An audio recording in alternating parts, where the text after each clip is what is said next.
Kan jy dit hoor, soos die branders breek van Victoria Bay tot in Gouritsmond? Kan jy dit sien soos die son opkom en skyn oor die ou Tenikwa berge? Beleef jy dit? Die tuinroete, 'n plek waar God regeer. Mense wat 'n verskil maak met geloof, liefde en hoop. 'n Streek wat God ken, mense liefhet en hulle wêreld vernuwe. Habakuk 2 vers 14 sê, die aarde sal gevul word met die kennis van die heerlikheid van die Here, soos die waters die seebodem bedek. Welkom by Doxodeo Tuinroete.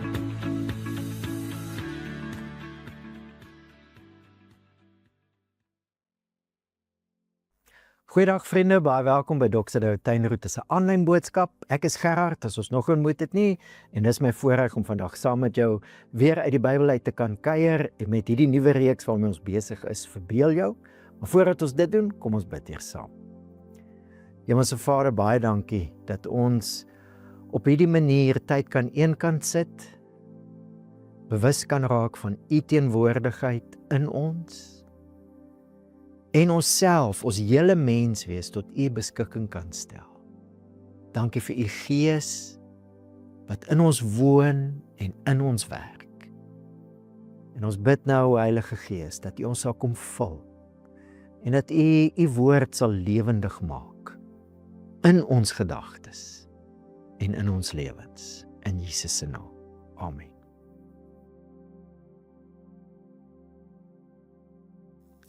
So dis week 2 in hierdie preekreeks wat ons noem Verbeel jou, waar ons gesels oor hierdie kapasiteit waarmee God ons geskep het. Verbeelding. Die vermoë om innerlik iets te kan sien voordat 'n mens dit met die blote oog kan sien.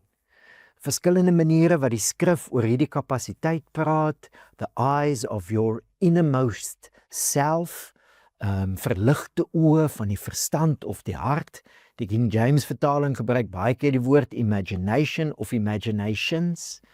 En dit is 'n kapasiteit wat God ons gegee het om insig te hê in dit wat hy aan die doen is. Kan ons dit sê? Dit wat hy droom vir sy mense en sy hele skepping. Dit is vir my treffend as in die Ou Testament en in die Nuwe Testament God deur profete met sy mense praat, dat hy baie keer hierdie een woordjie gebruik. Kyk, behold. En dan praat hy oor dit wat hy aan die doen is. Kyk, ek maak alles nuut. Asof die profeet deur die Heilige Gees in staat gestel word om iets te sien en dan te kommunikeer wat ander mense nog nie kan sien nie. Dis wat hierdie reeks oorgaan. 'n Reeks wat 'n uitnodiging is dat ek en jy ons innerlike menswees ook tot beskikking van die Heilige Gees sal stel, om saam met God te droom, saam met hom prentjies te sien van dit wat hy doen, dit wat hy mee besig is, dit wat hy ons voorroep. En vriende, baie spesifiek in hierdie reeks fokus ons daai kapasiteit van ons op dit wat ons noem kerk. Ons het verlede week gesels oor Jesus wat sê, op hierdie rots sal ek my kerk bou en die poorte van die doderyk sal dit nie oorweldig nie. Baie beeldspraak daar. Rots, kerk bou, poorte van die doderyk. Beeldspraak wat my en jou uitnooi. Dis mos hoe Jesus geleer het, deur gelykenisse, wat my en jou uitnooi om ons verbeeldings te gebruik om iets te sien van dit waarmee Jesus besig is. Dit wat hy droom oor ons. Om te visualiseer dit wat God wil doen in en deur ons. En miskien is deel van ons probleem dat die woordjies wat ons baie keer gebruik, iets van die betekenis verloor het van dit wat dit oorspronklik beteken het. Byvoorbeeld hierdie woordjie ekklesia. Ons het laasweek gesels oor die feit dat ons vertalings vertaal het baie keer met gemeente of kerk. Kerk kan baie maklik jou kop na 'n gebou toe vat, terwyl die droom iets heel anders was. En ons gaan vandag weer oor die betekenis van hierdie woordjie gesels. Ekklesia, letterlik mos 2 woordjies, uit en roep. Ons is die uitgeroepenes. 'n droom wat Jesus het van 'n beweging van mense wat hy roep vir iets baie spesifiek. En dis ons gebed vir hierdie 3 weke, dat ons saam sal droom, soos Paulus ook bid. Hy sê, dat die oë van julle harte verlig mag wees, sodat julle kan insien wat die hoop is, wat sy roeping bied. Dat ons verbeeldings, ons kapasiteit om innerlik dinge te sien, ons verstand of hartsoë verlig mag word. En dit lyk vir my in die skrif, asof daar nogal 'n stryd is, as dit kom by hierdie kapasiteit van die mens. 'n Stryd vir ons innerlike mens, ons verbeeldings. As Paulus hieroor skryf, dan gebruik hy taal wat baie bekend is, ook as beeldspraak. In die wêreld van daai tyd, die Romeinse ryk, was dit baie keer as die Romeinse ryk nou 'n stad of 'n streek inneem, mos met militêre mag, dan was daai stad versterk. Was 'n muur rondom en daar was gewoonlik torings, hoë vestings waar die mense dan afgekyk het en hierdie empire probeer stop het. En die Romeinse ryk was bekend, miskien moet ons eerder sê berig, vir hoe hulle 'n stad kon beleer en vestings kon inneem. Dis presies die taal wat Paulus gebruik as hy praat oor 'n stryd wat aan die gang is vir ons innerlike mens. Hoor wat sê hy? Hy sê die wapens van ons stryd is immers nie menslik nie, maar danksy God kragtig om sterk vestings af te breek. Dis nou daai beeld van die stad se mure, redenasies te vernietig en ook elke skans, elke toring wat opgerig word teen die kennis van God. As die King James daai vers vertaal, dan sê hy, casting down imaginations and every high thing that exalts itself against God. Dis asof Paulus sê dat om mense te help om uit te kom by die roeping wat God vir ons het, ook baie spesifiek as dit kom by kerk, is dit baie keer nodig om sekere verbeeldings, imaginations, sekere redenasies, maniere van dink, sekere prentjies af te breek, sodat dit ons nie meer keer om by die droom uit te kom wat God vir ons het nie. En dis waarvoor ons bid, en dis waarvoor ons verbeeldings inspann in hierdie 3 weke. In die 6 weke wat na die 3 weke kom, gaan ons prakties kyk, hoe lyk dit om hierdie roeping uit te leef van Ekklesia, en dan die prentjie wat ons vandag gaan kry uit die woorde wat Paulus in Korintiërs ook gebruik om ons te beskryf. Ons gaan prakties kyk vir 6 weke lank, maar nou vir die 3 weke, kom ons droom saam. Ons droom saam met die Heilige Gees. Ons stel ons verbeeldings tot beskikking van die Heilige Gees om saam met Jesus hierdie droom te sien van dit wat hy besig is om te bou in hierdie wêreld. Vandag se begrip is baie bekend.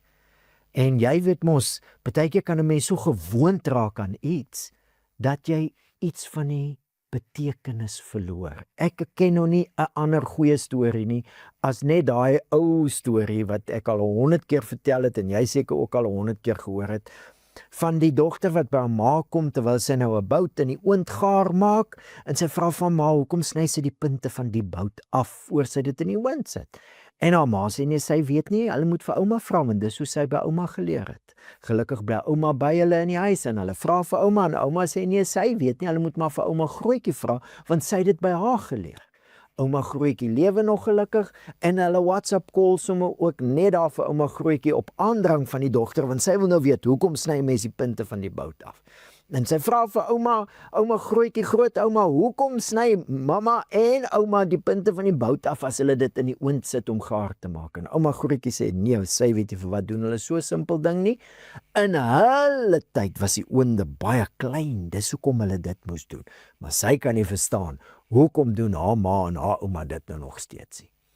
Partykeer kan 'n mens so gewoond raak aan iets op 'n manier doen of hoor, dat jy iets van die oorspronklike betekenis en doel verloor. Kom ons hoor en kom ons hoor nuut hoe Paulus ons as Ekklesia beskryf. Ons lees weer dieselfde gedeelte in 1 Korintiërs 1 as Paulus hierdie brief begin. Paulus deur die wil van God 'n geroepe apostel van Christus Jesus en die broer Sostenus aan die gemeente, ons het mos nou laasweek gekuier oor die woordjie, dis eklesia, aan die eklesia van God in Korinthe, wat in Christus Jesus geheilig is deur God, geroepe heilig is, saam met almal wat op elke plek die naam van ons Here Jesus Christus aanroep, hulle Here en ons Here. Genade vir julle en vrede van God, ons Vader en die Here Jesus Christus. Ek wil uitnooi om hierdie bekende woorde weer te hoor. As Paulus praat van die persoon saam met wie hy hierdie brief aan die gemeente skryf, Sostenus, die broer. En as hy van God praat, ons Vader. Paulus gebruik familieterme om die gemeente, die eklesia van God te beskryf. Familie. Ons wat in die kerk groot geword het, vir ons is dit baie bekend en ons kan baie maklik, baie gewoond raak hieraan. En ek weet nie of ons altyd besef hoe revolusionêr dit is, dat Paulus sê, vir elke een wat in Jesus glo, ons is nou deel van 'n nuwe mensfamilie. Ek hou van hoe die New Testament for everyone hierdie begrip vertaal. 1 Korintiërs 1 vers 11, you see my dear family. Ons het so gewoond geraak in die kerk aan broers en susters, dis al amper 'n terg manier om te praat met mekaar, broers en susters. Maar elke keer as Paulus die gemeente aanspreek, en hy gebruik baie keer die woord broers, en hoe mense in daai tyd die hele familie aangespreek het, was om die man aan te spreek. As hy sê broers, is dit 'n familieterm, my dear family.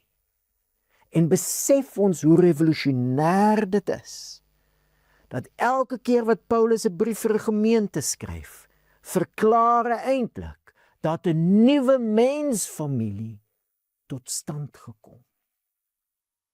Natuurlik is dit al Jesus wat so gepraat het, né? En ek dink hoe Jesus ook sy eie sending verstaan het, in terme van 'n nuwe mensfamilie. Nou ek wil jou terugvat na een van die bekende gedeeltes waar familie ter sprake is en waar Jesus 'n baie sterk uitspraak maak. Matteus 12. Jesus is besig om mense te bedien en die huis is vol mense en op 'n stadium gebeur die volgende. Terwyl Jesus nog met die skare praat, het sy moeder en broers onverwags buite gestaan en wou met hom praat. Iemand het vir hom gesê, kyk, u moeder en broers staan buite en wil met u praat. Maar hy, die een wat dit vir hom gesê het, geantwoord, wie is my moeder? En wie is my broers? Toe het hy sy hand na sy disippels uitgesteek met die woorde, kyk, droom saam, hier is my moeder en my broers. Want elkeen wat die wil van my Vader doen in die hemel, die is my broer en suster en moeder. Hierdie moes nogal 'n skokkende stelling gewees het wat Jesus hier gemaak het. Want vir hierdie mense, al hierdie mense, dis nou Jesus se volksgenote, né? Die Judeane, ons noem nou Jode. Vir almal van hulle was familie alles. Was nie net dat familie belangrik is en God het sekere wette gegee, jou vader en jou moeder. Dit was dit, maar dit was baie meer as dit. Familie was hulle hele identiteit. Dis hoe die storie van Israel mos begin het. God het 'n man en vrou geroep, Abraham en Sarah, wat nie kon kinders hê nie. En God het vir hulle kinders beloof en God het self hierdie familie Israel begin. So familie vir hulle was 'n identiteitsding, dit was hoe hulle aan God verbind is en aan God se plan in hierdie wêreld. Want dis mos hoe God Abraham geroep het.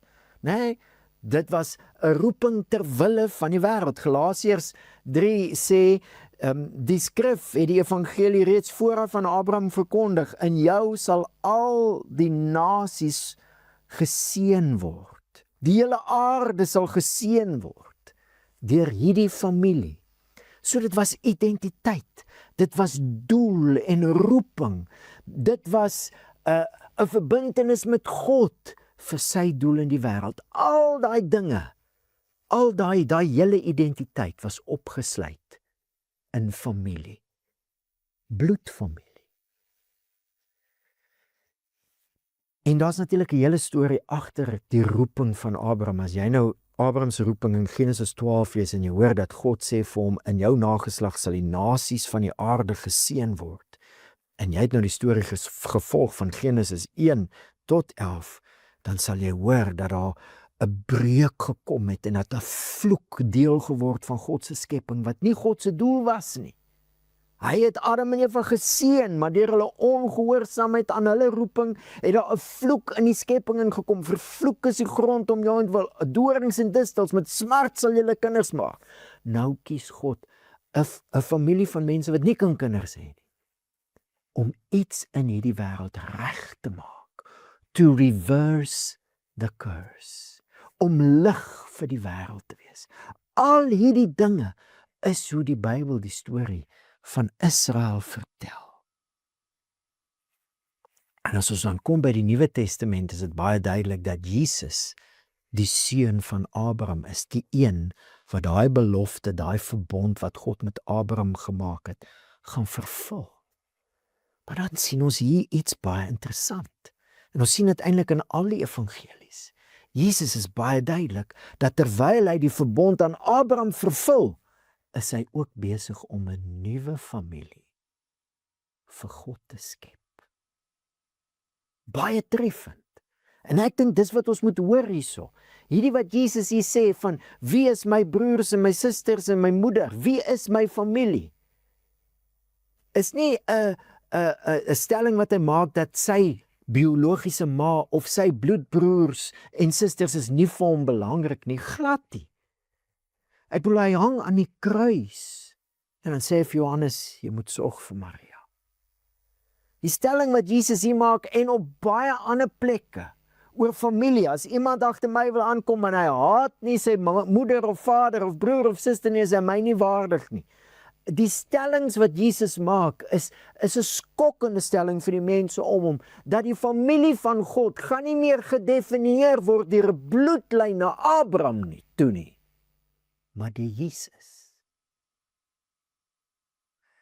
Jesus is besig om 'n nuwe familie vir God te skep. Dis wat ons in die evangelies lees. Ek wil hoekom anderste sal hy 12 kies. As jy in 'n rugbymal skool inkom en almal eet en drink en slaap rugby en jy stap in 'n klas en jy kies 15 seuns, gaan almal dink, "O, hier's 'n rugbyspan."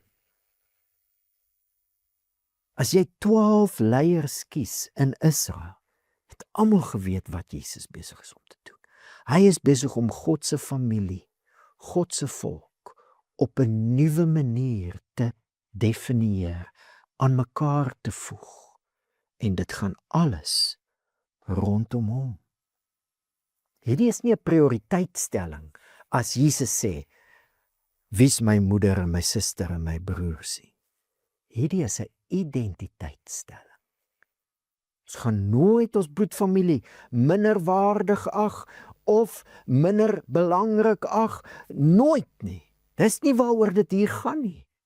Hierdie gaan oor 'n nuwe identiteit van God se familie. 'n Familie met God as Vader. Dis wat Jesus kom doen het. En jy kry tekens van dit al by Johannes die Doper. Hy sê al vir die Jode, moenie dink om by julle self te sê, ons het Abraham as vader nie, want ek sê vir julle, God het mag om uit hierdie klippe kinders vir Abraham op te wek. Met die koms van Israel se Messias, die Christus, die gesalfde koning, het daar 'n nuwe tydperk in die familiegeskiedenis van God aangebreek. En die familie het nou 'n nuwe familie-identiteit. Ek weet nie of jy kan onthou nie, ons het verlede jaar uit die Hebreërs so treffend gehoor, die Hebreërsbrief, hoe die Hebreërskrywer juis oor dit skryf. Hebreërs 2 vers 10, dit was immers gepas dat hy, dit is God, die Vader, vir en deur wie alles bestaan, ten einde baie kinders tot die heerlikheid te lei. God, die Vader, wil baie kinders deel maak van sy heerlikheidsplan. Hoe het hy dit gedoen? Die leidsman van hulle verlossing het hy deur lyding tot volmaaktheid gebring. Want sowel hy wat heilig maak, so as hulle wat heilig gemaak word, is almal uiteen. Om hierdie rede is Jesus nie skaam om hulle sy broers te noem nie. Jesus het 'n nuwe mensfamilie kom skep. Dit was die Vader se wil. Dis wat hy eintlik aan Abraham beloof het. Daar gaan 'n tyd kom wat die nasies geseën gaan word. Waar mense uit allerlei nasies deel gaan wees van hierdie verbondsfamilie. En Jesus het dit kom doen. Hoe? Deur sy lyding. Deur sy dood aan die kruis het hy 'n pionier geword. En of dit nou Jode is of Grieke, almal wat in hom glo, is nou deel van hierdie familie. Vriende, dit is dwars deur die Nuwe Testament en dis 'n groot ding. En kom ons kyk of kom ons vra dat die Heilige Gees, en kom ons kyk met ons binnekant mens, hoe die Heilige Gees hierdie beskrywing van wat dit beteken om in Jesus te glo, dat ons deel is van 'n nuwe mensfamilie, hoe hy dit lewendig maak, en hoe dit ons verbeeldings kan aangryp, en hoe dit dan kan maak, dat ons die roeping wat God op ons lewens het, kan uitleef. As jy in Jesus glo, het daar 'n statusverklaring in jou lewe ingetree, wat jou identifikasie, jou identiteit verander. Jy word nou verklaar deur die Vader tot familie. Ons kry dit dwars deur die Nuwe Testament. Treffende ene is in Galasiërs. Galasiërs 2 vers 15 sê Paulus, ons is gebore Jode en nie sondaars uit die heidene nie. En tog weet ons dat 'n mens nie op grond van die uitvoering van die wet geregverdig kon word nie, maar slegs deur geloof in Jesus Christus. Ook ons het in Christus Jesus geglo, sodat ons regverdig verklaar kon word op grond van geloof in Christus en nie op grond van die uitvoering van die wet nie.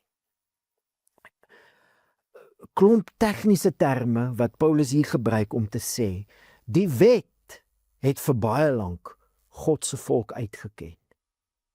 Dit was die Jode. Maar met die koms van Christus is ons in 'n nuwe tydperk. Selfs die Jode het nou in Jesus geglo en dis hoe hulle geregverdig word. Hierdie statusverandering, nie meer sondaars nie, maar geregverdig, familie. Dis wat daai woord onder andere beteken. God verklaar ons tot sy seuns en dogters. Dis 'n statusverandering. Ons is nie meer sondaars nie en die Jode is nie meer Jode nie. In daai sin, dis hoe ons God se familie is, want ons kan ons bloedlyn terugvat tot by Abraham. Nee, dis nie meer die Abraham se bloedlyn nie. Dis nou in Christus wat hierdie statusverandering, hierdie identiteitsverandering deur God oor ons uitgespreek word. En dit is baie treffend. In die King James is dit nie deur geloof in Christus Jesus nie, dis through the faith of Jesus Christ wat ons hierdie deelagtig word. Faith of. En hier het ons al 'n bietjie gesels, die Griekse woordjie vir geloof kan ook getrouheid beteken. New Testament for Everyone vertaal hierdie vers so. We are Jews by birth, not Gentile sinners, but we know that a person is not declared righteous by works of the Jewish law, but through the faithfulness of Jesus, the Messiah. Deur Jesus se getrouheid word hierdie uitspraak nou oor ons gemaak. God is ons Vader. Nie meer die bloedlyn na Abraham nie, die bloed van Christus. Die bloed van Christus verklaar ons nou tot kinders van God, tot hierdie nuwe mensfamilie. Vriende, ek wil nou vra, in hoe mate het hierdie verklaring van God dat jy nou nie net sy kind is nie, dit gaan nie net oor jou verhouding met hom nie, maar dat jy deel is van sy nuwe mensfamilie. Familie wat Hebreërs sê, Jesus skaam hom nie om ons sy broers te noem nie.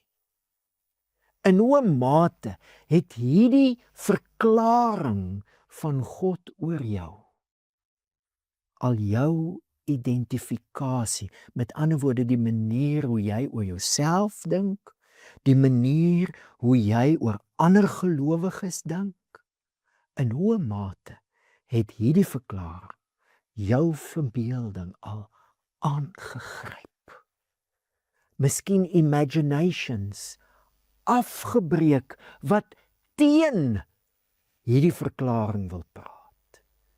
In hoe mate het jy al gehoor dat God se verklaring oor jou is nie gekoppel aan jou status in die wêreld nie, en hoe die wêreld was nie, nie gekoppel aan jou status in wat jy al bereik het of waarin jy al vooruit gegaan het in die wêreld nie. Hoe sê die Bybel? Hy sê deur die doop sê deur die geloof is julle almal kinders van God. Galasiërs 3. In Christus Jesus, want julle wat in Christus gedoop is, het Christus soos 'n kleed aangetrek. Daar is nou nie meer Jood of Griek nie, nie meer slaaf of vryman nie. So dis nie meer my status in die wêreld, nie my bloedfamilie status, daar's nie meer Jood en Griek nie, nie my prestasies en dit wat ek bereik het nie, nie meer slaaf of vryman nie. Die statusse van hierdie wêreld, daai identiteite het ons afgesterf. En ons is nou bekleed met Christus. En ek wonder in hoe mate het hierdie uitspraak van die Vader oor jou in Christus al gemaak dat jy anders oor jouself en die familie van die Here dink.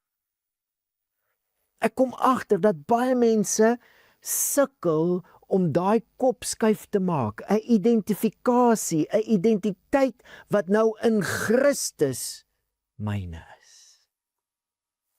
En as hulle sukkel om daai skuif te maak, sukkel hulle om in hierdie vrymoedigheid met die Vader in verhouding te lewe en om vrymoedig hulle rol in die familie te vervul.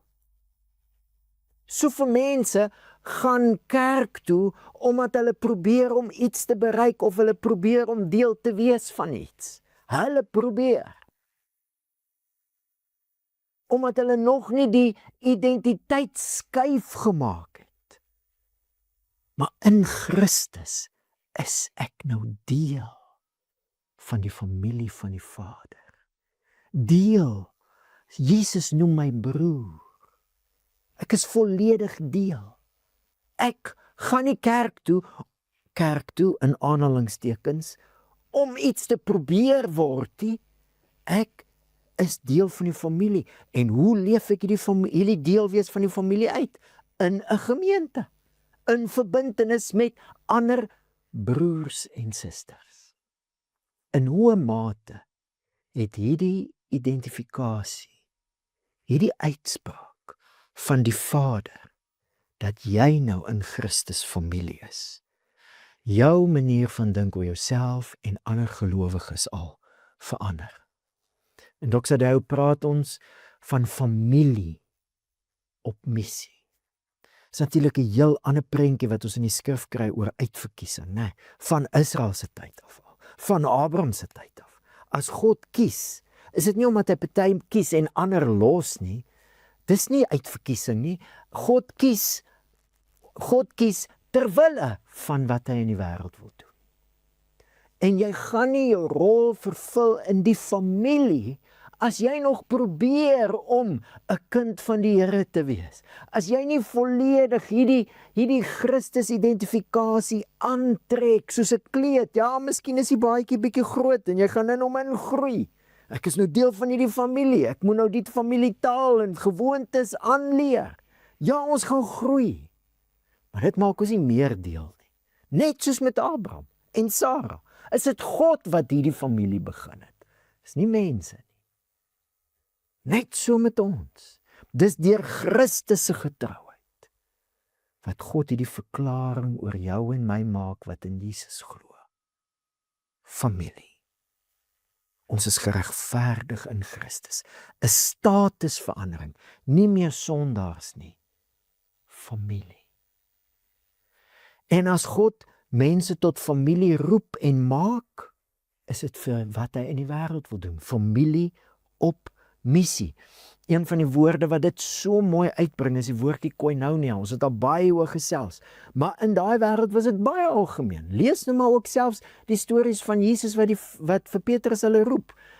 Hulle was 'n familie wat as vissermanne gewerk het, saam met die trade het hulle by hulle pa geleer en dit was 'n familiebesigheid, saam woon, saamwerk. Dis koinonia. Koinonia. Sharing, communion, joint participation, partnership, familiebesigheid, familie op missie. En dis natuurlik waar hierdie week se beskrywing van wie ons is in Christus en laasweek se so goed hande vat. Familie, die eklesia van God, onthou jy, die uitgeroepenes, Ecclesia in die Griekse empire en in die Romeinse empire wat die Grieke oorgeneem het, was dit mense wat uitgeroep was in 'n stad, in 'n samelewing, in 'n dorp, in 'n streek, moes hulle die koninkryk van die dag verteenwoordig. Hulle moes die kultuur van die koninkryk onder wie hulle gestaan het, uitdra en vestig. Hulle het saamgekom en gesê, in ons stad gaan ons dinge so doen en ons gaan dit doen en hulle het die koning en die koninkryk verteenwoordig. Nou is ons God se eklesia. Maar hoe lyk hierdie eklesia? Hoe lyk hierdie beweging van mense wat saam met die Here dink en droom? Nou dat Jesus koning is hier in die tuinroete, hoe kan dinge verander? Hoe lyk mense wat deur die Heilige Gees geïnspireer word met drome en visioene van dit wat sy kerk in hierdie wêreld kan wees? Hulle is 'n familie. Hulle is 'n familie wat saamgevoeg is, net deur een enkele kenmerk. Dis die getrouheid van Christus. Jesus wat sy lewe gegee het hierdie nuwe familie gevorm. Gaan wonder dat Jesus sê vir sy disippels, sy broers, sy susters, sy moeder, sy familie. Soos ek julle liefgehad het, moet julle mekaar lief hê.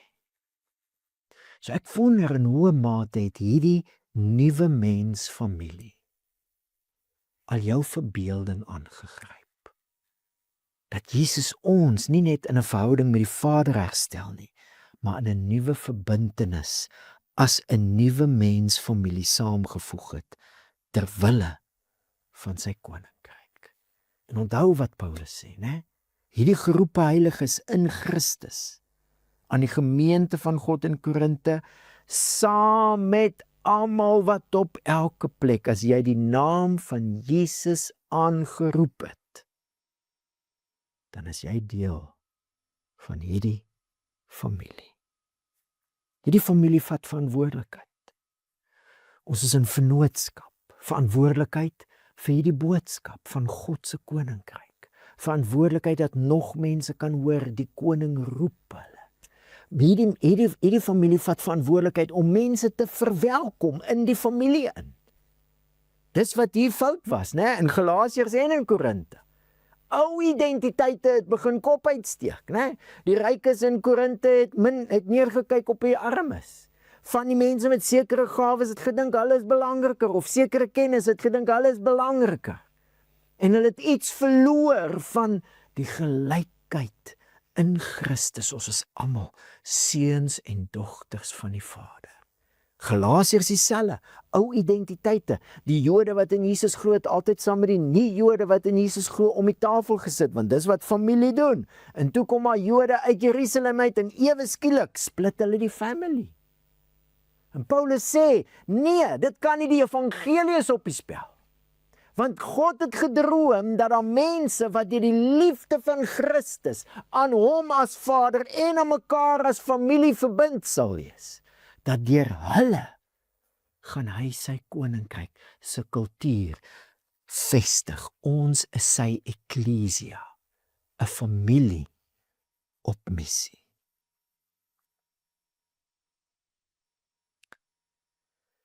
Dit is baie treffend vir my in die Johannes Evangelie, hoe hy hierdie storie vertel van Jesus en die Vader en ons. Dwars deur die evangelie, onthou jy, dis die evangelie waar Jesus ook praat van die koninkryk van God, en jy gaan nie die koninkryk sien as jy nie van bo af gebore word nie, of wedergebore. Letterlik staan daar van bo af gebore. Gebore van die Heilige Gees as 'n kind van God. Maar dwars deur die evangelie praat Jesus die hele tyd van die Vader, my Vader, die Vader, my Vader, my Vader, my Vader, hierdie intieme verhouding tussen Jesus en die Vader. En dan sterf hy, en as hy uit die dood uit opstaan, stuur hy vir Maria na die disippels toe, met hierdie boodskap: gaan sê vir my broers, ek vaar op na my Vader en julle Vader. Ons deel in dieselfde intieme verhouding wat ons van Jesus met die Vader lees in Johannes. Ons deel nou in dieselfde intieme verhouding met hom. En ons is familie van mekaar. 'n nuwe mensfamilie wat leer om mekaar lief te hê soos Jesus ons liefgehad het. Dis die droom van gemeente wees. En dis deel van hoe eklesia, mense wat God se koninkryk in hierdie wêreld uitdra. Oral waar Jesus koning is, mense help. Dis wat eklesia gedoen het, om hulle samelewing te heroriënteer na die ander manier, die ander tipe koninkryk, die koninkryk van God wat nou besig is om te kom in hierdie wêreld, omdat Jesus nou koning is. En ek wonder en ek wil vra dat ons saam sal bid ook oor dit, en miskien is vandag so 'n oomblik. Of ons nie nodig het om imaginations af te breek.